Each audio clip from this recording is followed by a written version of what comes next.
Salut à tous, une petite vidéo en direct de la fin de la manifestation à Blandec, là, zone sinistrée par les inondations dans le Nord-Pas-de-Calais.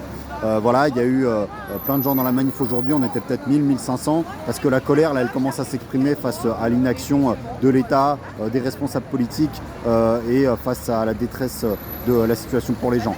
En fait, il y a l'urgence un peu à plein de niveaux.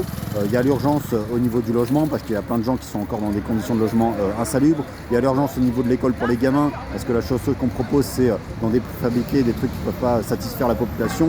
Il y a l'urgence au niveau aussi des assurances. En fait, contrairement à ce que dit Bruno Le Maire, il y a plein d'habitants qui n'ont toujours pas touché un centime d'euro plusieurs mois après les premières inondations. Et les experts qui doivent faire les constats, ils n'ont toujours pas mis les pieds dans le coin, ils ne sont pas pressés de se déplacer. Voilà, il y a plein d'urgences comme ça. Donc oui, la population elle a mille fois raison de vouloir se mobiliser pour essayer de faire changer les choses. Il y a des collectifs qui s'organisent par quartier. Voilà, la colère, elle est en train de s'organiser pour que ça bouge.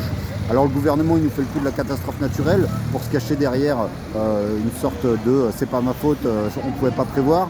Mais que ça, c'est pas la nature qui a décidé de délivrer tout un tas de permis de construire dans des zones inondables. C'est pas la nature non plus qui a décidé de faire passer la gestion des canaux anti-inondation depuis 2014 aux collectivités territoriales sans faire qu'il y ait aucun moyen supplémentaire pour pouvoir les entretenir.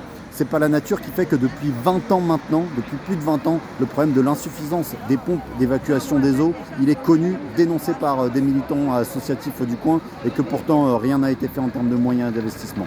Voilà, c'est pas la nature en fait tout ça. Et en fait, il y a beaucoup de gens qui disent, et je pense qu'ils ont bien raison, qu'en fait si ça se passait, ces inondations dans le 16e arrondissement de Paris, là où vivent sans doute la moitié des ministres de ce nouveau gouvernement de Gabriel Attal, et les choses, elles se passeraient quand même sacrément différemment et sacrément plus vite. Alors voilà, c'est encore l'injustice qui s'exprime au travers de cet épisode et il y a mille fois raison de vouloir combattre tout ça.